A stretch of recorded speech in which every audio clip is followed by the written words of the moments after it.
কথাবার্তা বলে এই একটা কথা বলেছে, যে কথাটা ওয়েট 100 টাকা না, 100 টাকা না। কারণ তিনি মুক্তিযুদ্ধের চেতনাকে আবার ধ্বংস করলেন। চেতনা কিন্তু আওয়ামী লীগ রাখে না। মুক্তিযুদ্ধ গর্ব সবার, কিন্তু জামাত ইসলাম জামাত ইসলাম দেখেন, জামাত ইসলামের সবাই তো রাজাকার ছিল। বিচারটা কাদের হয়েছে দেখেন। ওই যে বললাম বঙ্গবন্ধু আইন হয়েছিল কলা বাটার্স অ্যাক্ট। কলা বাটার্স অ্যাক্টে দালাল আইন যেটা বলি, ওই অ্যাক্টে কিন্তু বলা হয়েছে মুক্তিযুদ্ধে যারা বিরোধিতা করছে অসুবিধা নেই, শুধুমাত্র ধর্ষণ লুণ্ঠন করছে তাদের বিচার ক্লিয়ার। বঙ্গবন্ধু কিন্তু সবাই ক্ষমা করে দিচ্ছে। এই কথাটা জামাত বলতে পারতেছে না কেন? জামাতের ভিতরে অসুবিধা হচ্ছে কি, জামাতও তো লেখাপড়া করতেছে ঠিক মতো, কোথায় বলতেছে না, লেখাপড়া করে বলতে পারতেছে না। তো আপনার বুক ফুলে বলে যদি অন্যায় কি করে থাকে বঙ্গবন্ধু শেখ মুজিবুর নিজে ক্ষমা করে দিন। তোমরা কেন, তোমরা কি বঙ্গবন্ধু, তাহলে বঙ্গবন্ধুর যে ভাষণটা ছিল, বক্তব্য ছিল, সেই বক্তব্যটা কি হলো? গোলাম আজম কেন ধরা বললো? যাদেরকে ডাকা হয়েছিল, সময় দেওয়া হয়েছিল, এতদিন নিবেদন না আসলে পাসপোর্ট বাতিল হয়ে গেছে। ওই গ্রাউন্ডে দিয়েছে। আপনি আসেন নাই বলে বাতিল হয়েছে, ওই জন্য বাতিল হয় নাই, যুদ্ধ শুনছিলেন। এগুলি স্পষ্ট করেন। স্পষ্ট করা উচিত ছিল তো অন্যান্য দলেরও, যে কোথায় কি আমাদের বিশেষজ্ঞদের, পণ্ডিতদের, টকশো বিশারদদের কেন করতেছে না? আমি তো এখনো বলতেছি, মুক্তিযুদ্ধের চেতনা কথা যদি বলেন, তাহলে এই চেতনা ধ্বংস করে আওয়ামী লীগ নিচে।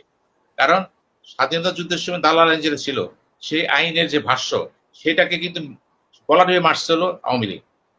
আপনি ধিক্কার দেন তাদের, তারা তো বঙ্গবন্ধু মেরে ফেলেছে, জাতির তো সব তাকে মেরে ফেলেছে। এই কথা কেন জামাত ইসলাম বলতে পারতেছে? এখন কথায় আসে, দেশ যখন স্বাধীন হয়ে গেল, জামাত তো মেনে নিচ্ছে। জামাত কি বলছে মানলাম না? যুদ্ধের সময় পক্ষ বিপক্ষ থাকে, কিন্তু যুদ্ধ যখন হয়ে যায়, যখন সে ভোটাধিকার পেয়ে যায়, ভোট দিয়ে দেয়, তারা ভোট তাদের কাজ করছিল তো, তারা ভোট দিচ্ছে কোন দেশে? বাংলাদেশে।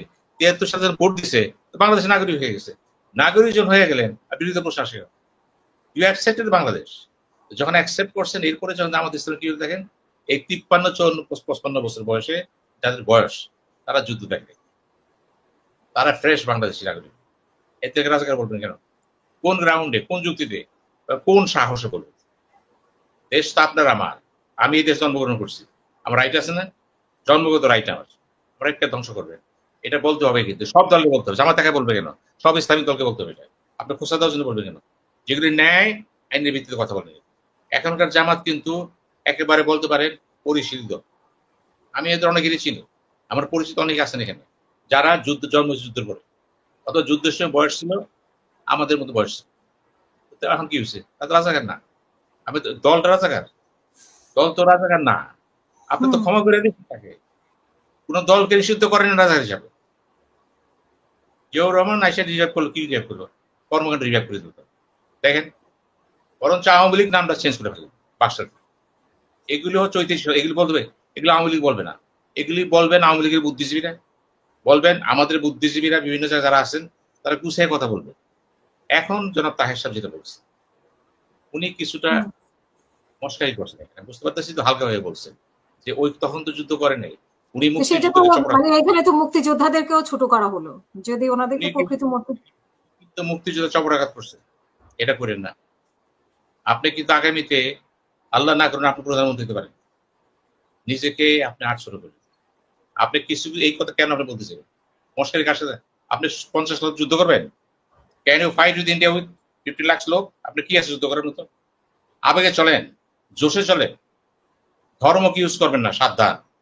ধর্ম কি ইউজ করলে তো প্যালেস্টাইন স্বাধীন হয়ে যেত। ধর্মের জোশে আল্লাহ যখন যা চায় তাই হয়, এটা এই বিশ্বাস। আপনি কেন মানুষকে বলতেছেন ৫০ লাখ লোক আপনারা আছে যুদ্ধ করবেন? কার সাথে যুদ্ধ করবেন? ঢাল নেই তো নির্দোষ সরকার। এই শুধু উস্কানির কথা বলেন না, কিন্তু জাতিকে বিভক্ত করেন না। কিন্তু বলেন যুদ্ধ হয়েছে, যুদ্ধ করছে, মুক্তিযুদ্ধ ছিল, মুক্তিযুদ্ধও ছিল। এখন সবে স্বাধীন দেশ, এখন আমরা সব বাংলাদেশ নাগরিক। এখন আর কোনো বিরোধী শক্তি নাই। আমার ভাষায় বাংলাদেশে মুক্তিযুদ্ধের বিরোধী শক্তি এখন নাই, সব পক্ষের শক্তি। এই কথাটা জোর করে বলে দেন। মানে এটা কি আসলে ওনাদের নিজেদের দুর্বলতা থেকে ওনারা এইসব কথা বলে কিনা, যে ওই জিনিসটা কাজ করে ওনাদের, যে আমাদেরকে এগুলো বলেছে? আপনি অপরাধী কেন ভাবেন?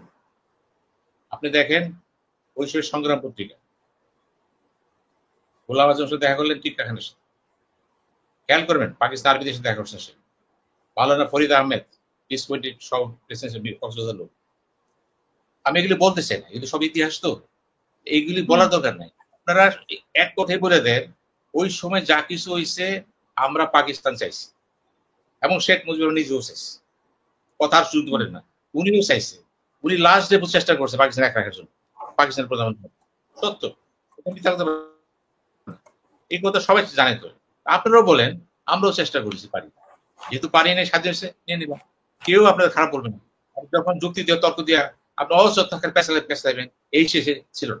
ওই যুদ্ধ যখন, ওই যুদ্ধে চাইনিজ মন্ত্রীরা যায় না, কিন্তু মুজাফর সাহেব যায়, কি বলছে, 2 কুকুরের লড়াই, কুকুরটাকে রাশিয়া আমেরিকা ওরা যুদ্ধ করে নিয়েছে, যুদ্ধ করে নাই বইলা উনি কি, উনি যুদ্ধ করে নাই টিটকারি করছে, উনি কি, উনি তো মহারাজা করে যেতেছে, এটা তাই না। এই সমস্ত বক্তব্যগুলো জনাব তাহেরের প্রতি আমার অনুরোধ, আপনার মতন লোক, লেখাপড়া জানা লোক, দূরদর্শনের লোক, আমি আপনাকে কিন্তু আমার বড় ভাই লোক মারি, আপনাকে নিয়ে কিন্তু আমার স্বচ্ছ ধারণা আছে, আপনি হালকা কথা বলেন, বাহানা আপনি দেখেন না, আপনি যেখানে যা প্রয়োজন তাই বলেন, কর্মীদের পাশে কথা বলবেন। এখন কিন্তু কর্মীরা কিন্তু সে বোকা কর্মী না, প্রত্যেকটা কর্মী কিন্তু এরকম একটা সায়েন্স টেকনোলজি এআই এত আগাইছে যে আপনি তাহের সাথে পিছিয়ে আছেন, মুহূর্তে কিন্তু আপনার কথা মুহূর্তে সব প্রমাণ করে ফেলবেন। ওই জন্যই বললাম বক্তব্য দিবেন 2025 সালের পৃথিবী, এই প্রজন্ম কি চায়, কি ভালোবাসে, কি বুঝে, আপনি যে কথা বলবেন মুহূর্তে তার মোবাইল টেস্ট করবেন কোথায় আছে কি নেই। আমাদের জন্য ছিল একটা রিসার্চ করতে গেলে আমাদের কত জায়গায় দিত, এখন কি বইবেন হয়ে যাবে। তো তাহের সাহেবকে বুঝতে হবে 2025 সালের পৃথিবী 2000 সালের পৃথিবী এক পৃথিবী।